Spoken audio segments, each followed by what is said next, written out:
寂寞路几头的木，铁骑到这给手下。寂寞路几头的木，女在哭木的头，搓搓手，女在哭木，手那头女在哭木。小雨过月的河路，寂寞路低头的木，路在那几小巷，搓搓手，也和木。I know, said I know,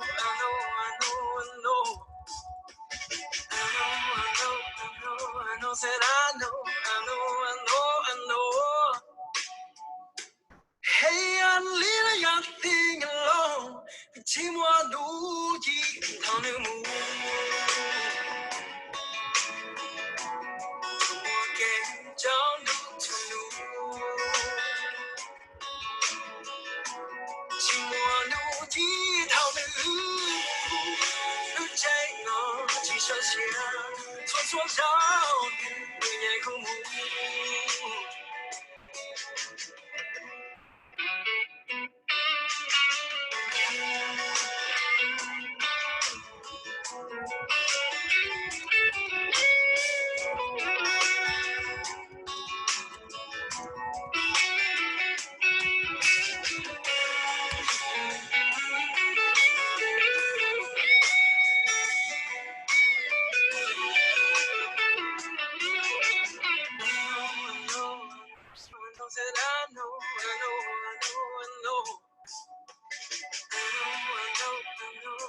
Said I know.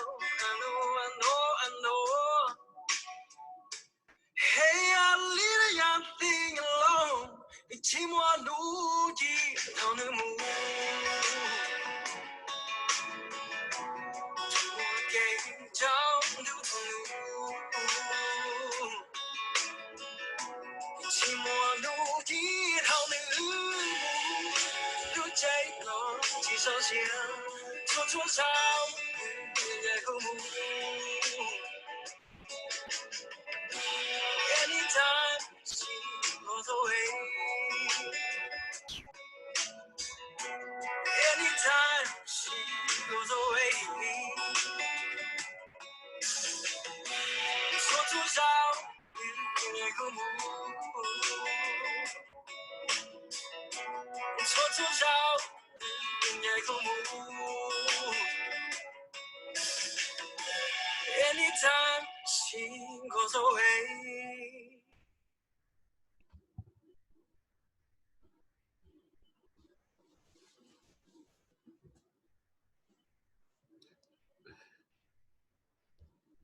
That song was in honor of the Andre just let me know that Bill Withers just passed today, and so that is in honor of him. That was a cover done by a Hmong brother in Wisconsin. So the language was in Hmong, for those of you who are wondering.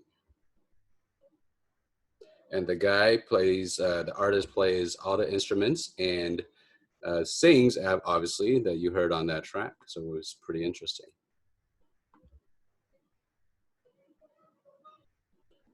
So thank you all for joining us. We'll give it about 3 more minutes and then we'll get going.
All right, everyone. It is noon, at least according to my phone, and so we'll get going. And so thank you very much for taking the time out of your day today to join us on this Zoom call. And who you have on the call today with you is Andre Koen and Ali Braswell from sitting here in Rochester and in Florida with us. So Andre is the program director here in Rochester and manages a lot of our training, development, and facilitation. And Ali sits in Florida and is one of the newest additions to this team, Office of Diversity Inclusion team. And he is our program director responsible for the diversity inclusion work down in Florida. And I think Ali's, what, it's 9 months 7 months, something like that, that you've been on the team. 6 months, there you go. It feels so much longer. And myself, let me introduce myself to all of you. Laura Lee, I'm the administrative director, partner with Dr. Sharon Hayes in leading the work around diversity inclusion across the enterprise. And I've been a part of the Mayo Clinic family for a little over 2 years, 2 years and a couple months. Joined, and we really were able to relook at this team and how we impact the diversity inclusion work across the organization, both adding individuals internally to this team, as well as I see Tamara on the call, Tamara and others that are embedded throughout the HR functions that will help drive diversity inclusion forward. So you are here, if you are in the right spot, thank you. This is the Everybody In or Everybody Inclusion.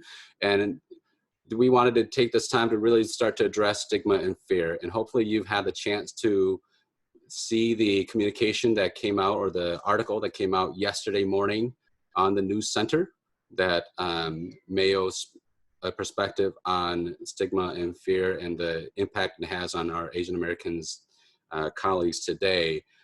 So Andre and Ali and I wanted to take this time to share with you kind of high level some of the things that we're seeing and how we can all be better allies in this conversation and addressing these issues. But then we wanted to spend the bulk of the time turning it over to you and listening to from you and hearing from all of you what some concerns you might be seeing or hearing are in the communities or within Mayo walls, even the virtual walls that we sit in today. And what can we be doing as Mayo colleagues to be supporting each other during these times? Many of you who have been part of the diversity inclusion work are familiar with this, so I won't spend too much time here, but you will see here that on your left, the mission and vision, or the vision of the diversity inclusion work around across Mayo Clinic, and on the right are our 6 high-level priority areas, and you can see there that there are 3 that are focused on our patients and the patient care, and there are 3 that are focused on the workforce itself. And so that's a lot of the work that we do across the enterprise are embedded within these, and we aren't alone. Our office is not alone in doing this work. In each of the shields, you have offices that are embedded within the shields to lead some of this work, and even at the local site like Ali and others in Florida and Arizona, the health system that are doing a lot of this work as well. So this is truly all hands on deck to move diversity inclusion forward. But I wanted to start off with this quote: as we work to control the spread of COVID-19, we must also control the spread of hate during this pandemic. And why we chose this quote was the fact that as you think all the way back in the early stages of COVID-19, in February, what we saw was that this spread of hate and discrimination and ignorant attacks, whether it's small or big, everything from spitting on someone to physical attacks, we saw this slowly grow over that time period, right? Not only physical attacks, but then you started seeing the impact, the business impact it had on these communities, where a lot of Chinatowns and Chinese or even just Asian businesses were being targeted and also not being visited and patronized because of simply the fact that they were Asian. And regardless of the Asian that they were coming back, or the background that they came from, we were seeing this impact across the nation. And the most recent kind of last few weeks here, there was a new site that started collecting these, and within the first week of opening that site, there was over 700 reports from across the nation. So when we think about this is an isolated incident, this is not an isolated incident. When you have colleagues within Mayo, in Florida, in the health system, in Rochester, in Arizona, in Wisconsin, you name it, are also seeing and feeling some of these things as well. And so that's why we decided this is an opportunity for us to bring all of us together and have a conversation around this particular issue. And really, it's born out of this stigma, fear, and ethnocentrism. And so I'm going to turn this over now to Ali and have given an opportunity to share a little bit about this.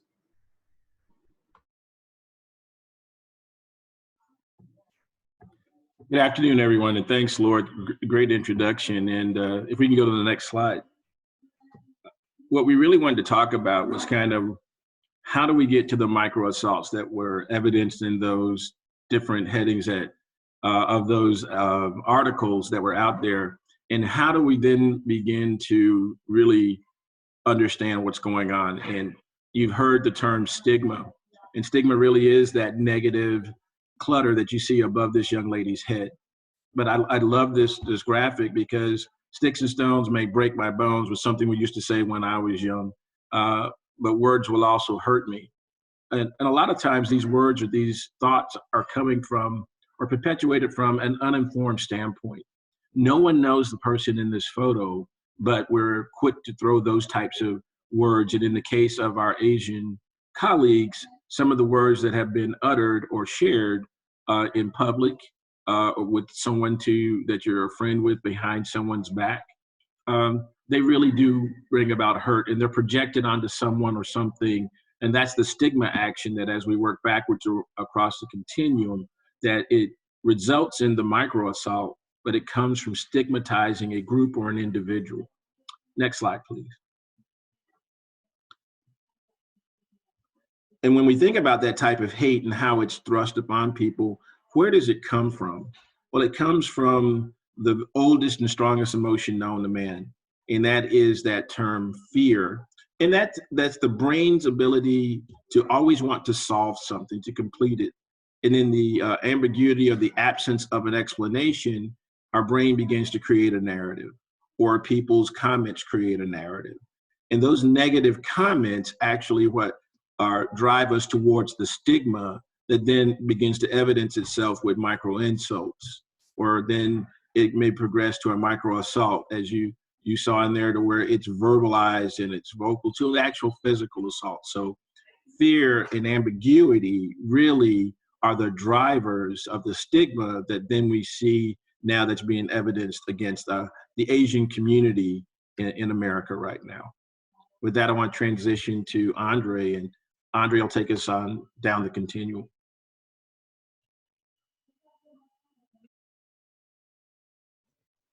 So one of the things that is important for us to recognize is ethnocentrism, right? So we all come from a particular context with a particular worldview. And if we're not critical in our thinking, we will believe or we will operate in the world as if ours is the only way of being and the only way of thinking. And so I like this diagram, this graphic, because it really exposes not only what ethnocentrism is, but how do we resolve ethnocentrism, right? And if you can just type in the chat room, what would be the tool or mechanism that could help us solve this particular problem with ethnocentrism? So if you can just type in the chat room, how would you see that being resolved? We'll just take just a couple of seconds. Open and honest dialogue. Yes. What else? Asking questions, having open perspectives, having empathy, trust, changing your point of view, education. I'll read just a couple of more, and then we'll move on to the next slide. Tools to solve things, walking in other people's shoes, take a higher perspective, and seek first to understand before being understood. All right, go ahead, Stephen Covey, 7 Habits of Highly Effective Individuals. So that obviously are some steps that we take. But when we are acting on stigma, as Ali was talking about before, the smallest part of our brain, the primal part of our brain, is actually operating, and so our prefrontal cortex is not being engaged, right? So if you can go to the next slide. So how do we move from operating from the primal center of our brain to actually moving to the prefrontal cortex, or the more sophisticated part of our brain? Well, we have to recognize that there's a movement or a shift that can happen, right? And we'll decide whether it should, depending on our goals, but it certainly can happen. And so ethnocentric means that I'm living on one end of the spectrum that is very centered on me and my worldview as the center of all things. And then there's another end of the spectrum that becomes this idea of ethno-relative, that my way of being is alongside other ways of being. Right, so I'm not the primary source, or my group isn't the primary source. And so when we think about movement and growth and development, what we're really seeking is to move from this kind of homogeneous, meaning that all of the group is the same, or monoculture, or that one culture is the defining feature of all things, to really looking at heterogeneous cultures, right? So having groups that are mixed up with lots of different people, that they're intercultural, right? And so on the lower end of the spectrum, and this ethnocentric end of the spectrum, we have the denial of difference. We have the defense of difference. We even have the minimization of difference. And sometimes this end of the spectrum can be stated or people can use statements like this that indicate where they are on the spectrum. I don't see color. People are people to me. We're all humans, right? And while those things may in fact be true, those limit our ability to get to the other side, which is to actually recognize that color does exist. But it's the meaning that we give to colors or difference that becomes important. And so when we look on the other end of the spectrum, we see acceptance, adaptation, and integration. And integration should mean that we both bring something to the table that creates a third way of being, right? And so this ethnocentric worldview and this ethno-relative worldview becomes the things that we strive for, so that we don't get stuck. And so that ambiguity and that fear does not take a hold of our ability to make sound and effective decisions that assure that the needs of the patient come first. You want to go to the next slide? And so how do we do that? We have to do that, particularly at Mayo. What we lean on is our principles and our values, right? So the needs of the patient come first. That's an easy and simple thing to remember and to keep in front of us. However, the values are what fuel us to make sure that those needs come first, right? And so there's a whole training that we have on our ODI website about diversity as a statement of values. That diversity is a statement of these particular values. And I do find it interesting when I first came, and people would talk about diversity, and they would say that it's only respect, when in fact, diversity is all through every one of our Rich Ties values, right? So diversity is in respect, it's in teamwork, it's integrity, it's in innovation. The more I'm able to include different ideas and different thinking, the more innovative my ideas will be, and compassion, and excellence, and healing, and stewardship. And so as we not only lean on these values, if we use those actually as operating principles, then the fear and ambiguity will still be there, but we can inform our decisions based on our values and on our principles. Next slide. Ali.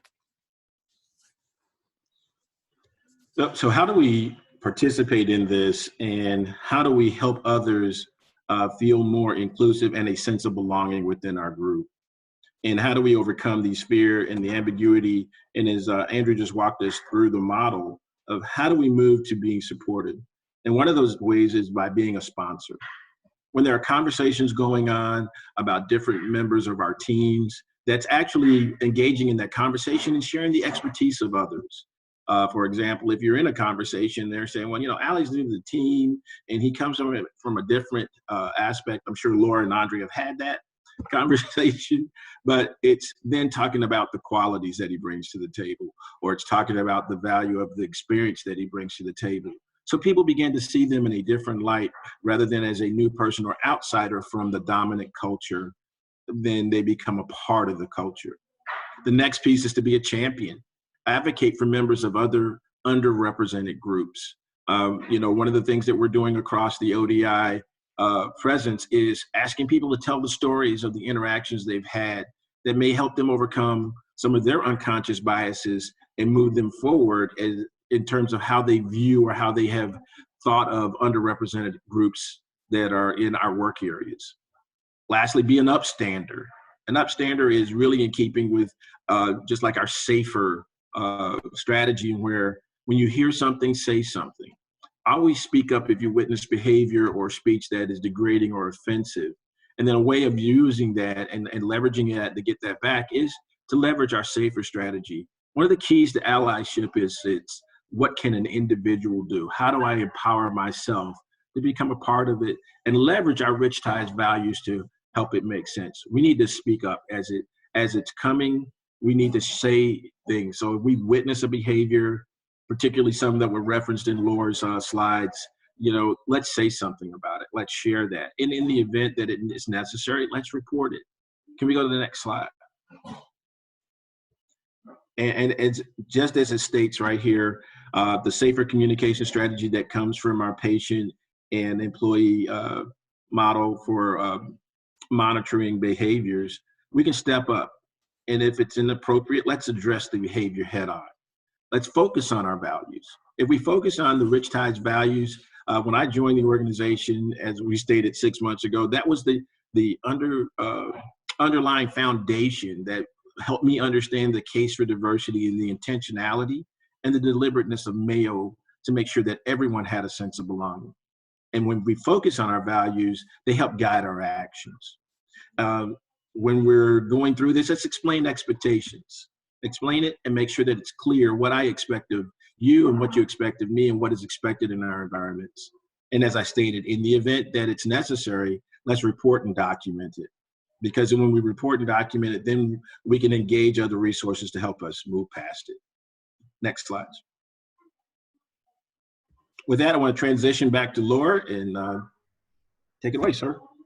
So we're going to try to open this up to conversation across all 57 of the participants, because we really wanted to hear from all of you what some of the things you're hearing, what some of the things you're seeing, and eventually come to a conversation around what can we be doing across Mayo Clinic to be better allies for one another. And I think Andre and Ali talked about this earlier, is we use this opportunity because of the impact that it's having on our Asian Americans today. But if you think about the fear and the stigma, right, and how that's impacted different groups throughout the history of America even, or around the world, that fear and that stigma has a place in the actions that have been taken against those groups. And so it's not just our Asian American colleagues today. It was the LGBT population back in the scare of AIDS, right? It was, and still to a certain point today, when you think about our disabled employees and the stigma that is associated with them, whether it's physical or cognitive. And so different groups face different stigma and different fear because of the unknown. And so we're gonna open it up. I'm gonna try to unmute all of you, and we're gonna try to— But how do I know?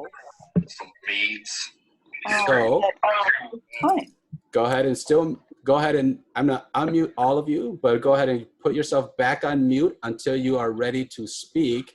Then you can use the space bar to unmute yourself to jump in to share a story or share some of the concerns that you have seen across Mayo Clinic, inside or outside. You can also please use the chat box as well. So there's that opportunity too.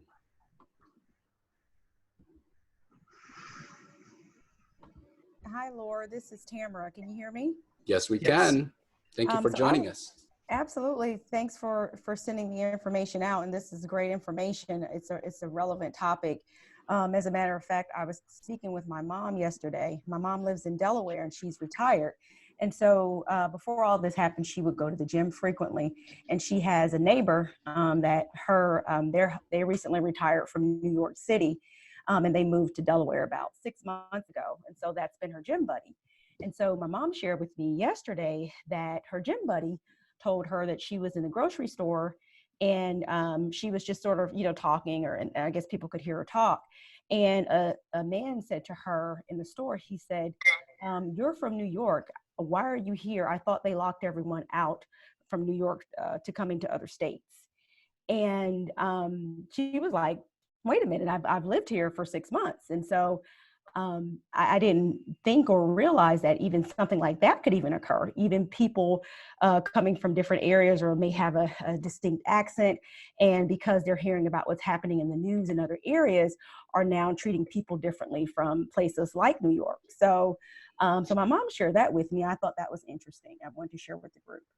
Even just regional differences and the stigma that Yeah. regional areas, right? So if Yeah. you're from New York or Michigan or California right now, those are bad places to be from with the accents from those regional places. Yeah, Laura, it's also interesting to me how quickly human beings will create stories in the face of ambiguity, right? Or in the face of not knowing. It's easier for me to create a story, even if it's not based on truth or reality or anything that one could even, tie to scientific experience. But because we don't know, the fear can often, that fear and ambiguity can get in the way of making rational decisions, right? The thing about the toilet paper is a great example of that, right? So toilet paper doesn't help anything. However, there was this rush to get those things, and so I think it's interesting in these times, particularly for us, how important it is for us to take a step back, take a breath, and think rationally about some of our unrational things. So Ali has his hand up.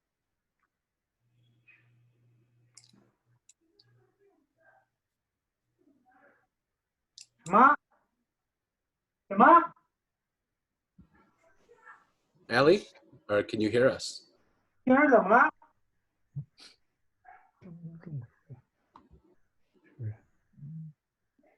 Okay, let's. I will try to find Allie on my screen here real quick. All right, Allie. There we go. There you go. No, you're very pointed, and I was just looking in the chat, and JP, you're right. All kinds of biases begin to show up. Again, when we have the steady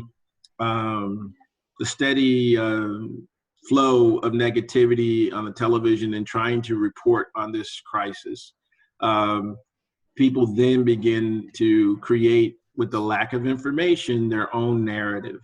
And in creating that narrative, a lot of times, as we can see, it's not just with the Asian community now, it's people from New York. It's the borders that are going up with the travel advisories. It's whatever the catalyst is, we as humans tend to move towards the negative slant on it, rather, again, trying to have that closure with completing an answer of what we think it should be in order to deal with the fear or the unknown that we have. So I'm curious, Dawn, and I know that you work with some of our most vulnerable parts of our population. What are you seeing as people start to think about and try to manage this COVID-19 conundrum that we kind of find ourselves in? Yeah, I haven't seen a lot of reaching out yet, but I guess one of my biggest fears is um, our employees with disabilities that face daily mental health challenges. This Mhm. added layer of stress um, can be quite overwhelming. One of our members reached out to me and she said, I'm just going to wear a hanky in my pocket every day as a sign that I support individuals with mental health challenges. So, you know, if you'd have a bandana in your closet somewhere, I know I have mine in my pocket here. Um, just letting people know that you're there for each other. And I'm sure there's lots of ways to do that. But if there's some symbolism sometimes in that invisible disability world, those small signs make a difference. Yeah.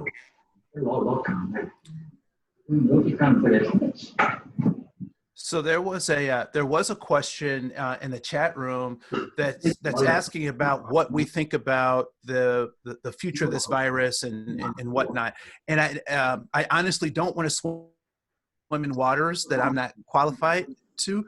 And so what I would and I appreciate that. So next time we'll try to get Dr. Hayes in or a physician to kind of speak to some of those questions.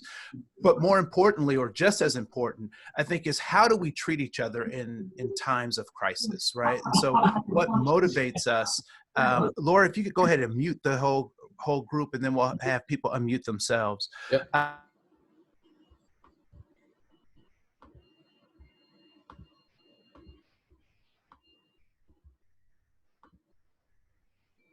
Talk.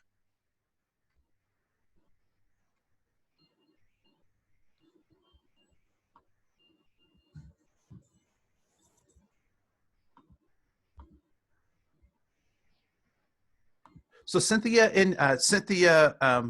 Hingle, in your area, what are you? What kinds of? How are people coping with COVID-19?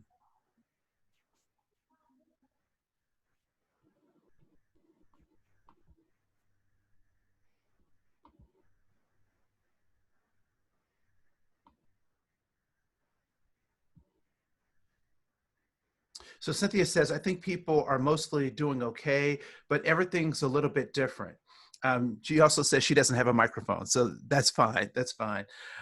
So what do you mean things are, everything is a little bit different? So and I'm going to read this directly from her chat.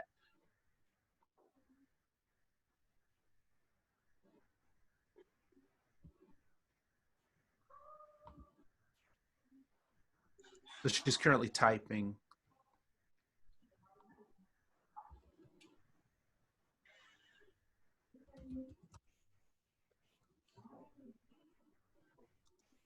So Laura, do we have time for me to just share a short story while we're waiting Yeah, for go people? for it. Yeah. So many of you know that I moved from the cities to Rochester, and I love it. Love it. My 3-minute commute, you can't beat it. But when I was in the cities, I was on the board of ACAP, and now I think it's now 3 years ago, or 4 years, 3 or 4 years, there was a freak snowstorm. And so I was on the board of ACAP. We run a program called Head Start, which is, you know, for low income people, so that their kids can have the same opportunities as people who aren't in low income. Ironically, I was a part of, not even ironically, but I was a part of Head Start long ago when I was a small child. At any rate, so our Head Start director recognized that there was this freak storm coming. And so she had already sent the buses with the kids home to their parents, and the parents were anticipating the kids coming home. And she started watching the news, and she started getting reports from her bus drivers about the heaviness of the snow. And knowing how Anoka County was, knowing the roads and being familiar with that, she made a unilateral decision to bring everyone home. She's back to the school. So she said, bus drivers, I want you to turn around and bring everyone back. And so they were a bit perplexed, but they followed her direction. And some of them were like, well, I'm almost at their street. She said, I don't care where you are, bring all the children back. And so she brought all the children back, and it's about 120 kids that she brought back with all those buses and whatnot. As she's bringing those children back, there are other school districts that push their drivers to get those kids home. Consequently, some of those buses got stuck with 44 kids on the bus, 22 kids on the bus, elementary and pre-elementary kids stuck on the bus for 4 and 5 hours, right? Parents couldn't locate the kids and all this kind of stuff. All sorts of, you can imagine the misery that could be happening on these buses. While our director brought all those kids back to the center. And so at our next board meeting, we asked what was it that drove her, or why did she bring everyone back? And one of the things that she recognized was that she was a control freak. And those were her words, right? She said, I have such a need for control that I operate from these simple principles, that when the kids are with me, I can control what happens to them. But when they're not with me, I have no control. And she said, and the best thing for them in that situation was for them to come back. And she made decisions not based on her emotional state, not based on the pressures of external forces, but really based on her principles that she needed to do what was best for those kids by operating from those principles. And I think, we kind of went through it very quickly, but I really, really believe that those rich ties values will help navigate us through this time of uncertainty, right? And so I'm curious as to people's thoughts in the chat room. And Allie, do you want to read some of the things that people are saying in the chat room? Yeah.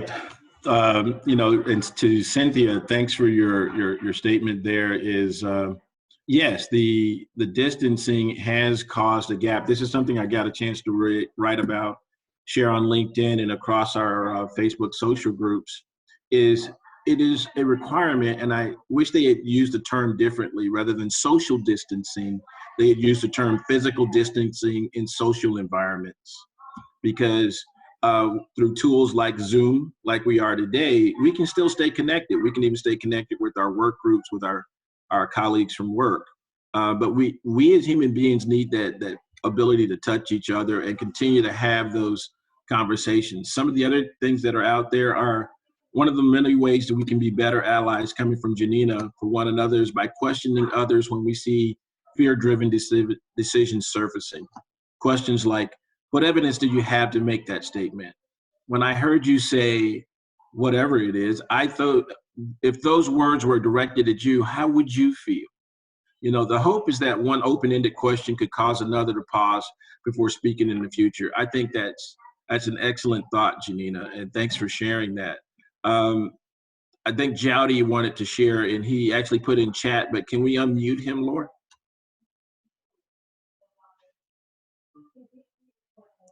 In the chat, Jowdy shares. Yep. I think, are you Can there, you guys hear Jowdy? me? Okay, Yep. please. Hey, thanks for organizing this. This is really important, very timely discussion. So as I mentioned in my chat, there is a lot of conflicting and charged messages. And I think because of the high sensitivity and high fear among the population, people are trying to blame anything and everything at which they find.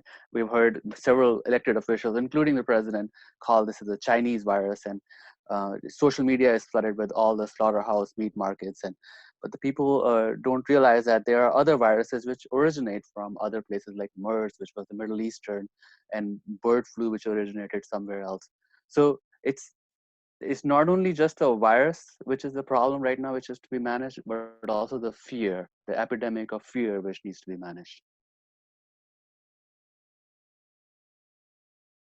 I think that's exactly it, GLT. That's why we're having this conversation, right? And someone asked, I did see people put nasty note in front of the door of Asian Americans recently. How did that make you feel? Alice asked, how does that make you feel? I think those are one incident, right? And so I think to me, what I can say is for me, from my experience, this has heightened everything I do. Like I take my kids still out to hike at a park nearby, not on the playgrounds, hiking trails. But even then, just thinking about who might I run into? What might they do to me and my kids? Or when I have to run for something essential at the store, what might I do? Or make sure I don't cough too loud or someone's going to give me the stinky eye, right? So I think that's part of the impact that it has on us. And I'm going to try to find JP on here and unmute JP.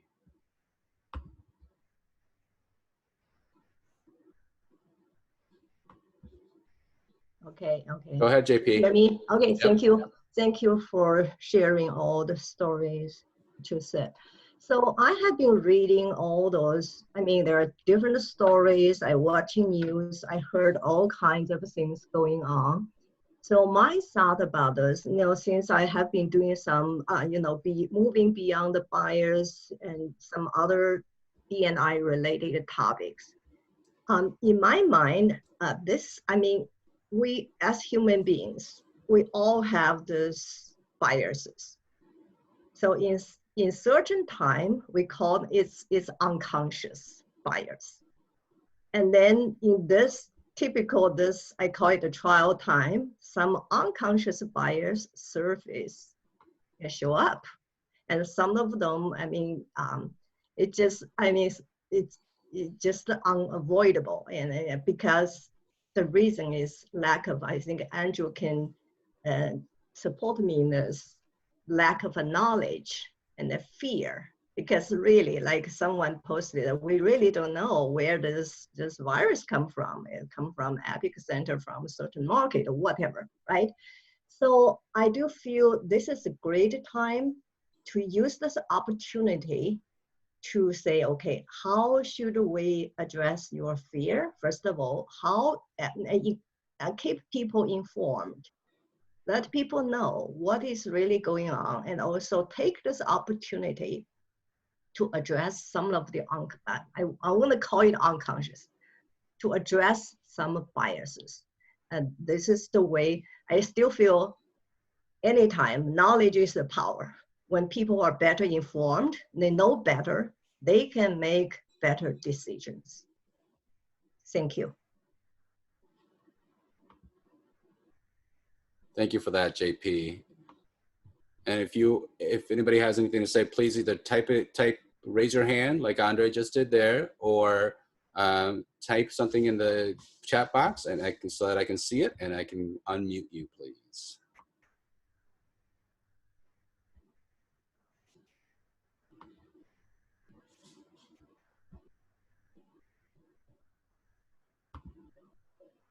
So one thing, there's a body of research that suggests that we don't ever get rid of bias, but we reassign bias.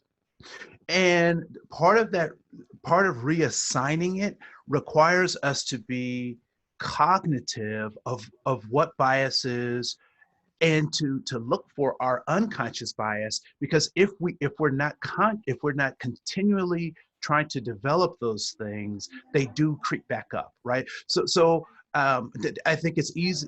It's interesting that Tamara talked about having a bias towards New Yorkers because of this virus, having a bias towards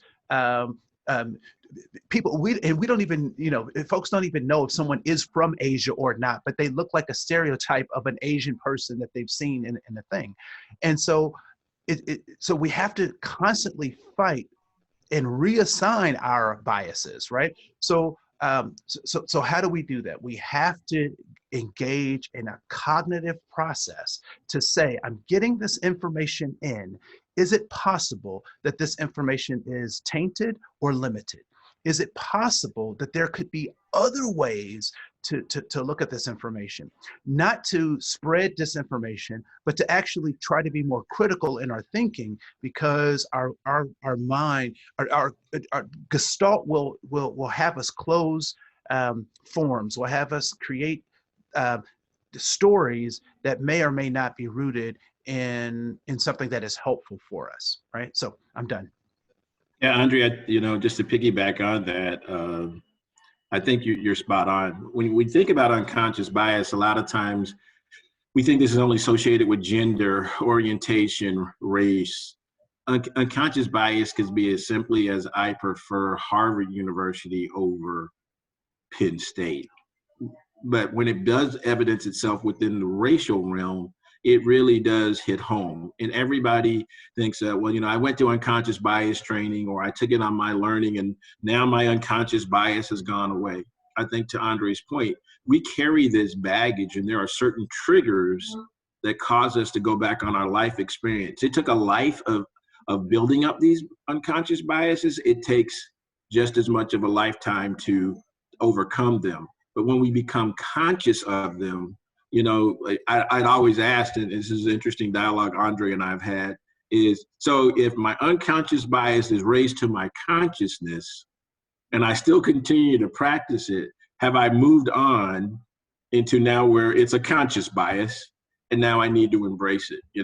We've had that discussion, and I agree with JP. The key thing is fear drives a lot of the unconscious biases that we end up carrying with us. The lack of knowing or being ignorant to a fact leads to one of the worst terms I've heard out there in my lifetime, which is prejudice. We become prejudiced or biased based upon what we don't know. So then our mind helps create a fictitious narrative, kind of like Andre said. And, the best way to overcome that is through dialogue. The best way to understand something is to research it, start to look into it. In the Intercultural Development Index, it talks about, in order to move from one orientation within that continuum to another orientation, it takes almost 30 to 40 hours of the personal development of understanding. And, if we could, at this time, when we have our time, start to do some of that, to do some reflection internally about our thoughts, then we can begin to move past them. I don't know who DXD06 is, but I was chatting with them in the chat room, and I agree, it's helping our children begin to understand and navigate this. And that begins by, again, helping them address their fears, their concerns, and then helping them to move past it and engaging in conversation. And we don't always have to be experts. Sometimes it's being able to air the thought and then do the research to understand how to move in the right perspective. So Dawn, I have you unmuted. I think you had something to say. Well, I was just wondering what people's natural instincts are when they're in a fearful mode. Do they switch to protective? And when they're in that protective mode, they just don't have that same capacity to be mindful, to be aware, because it's just like an automatic switch. And I think that's a lot what we're talking about, but I was wondering what other people think of that.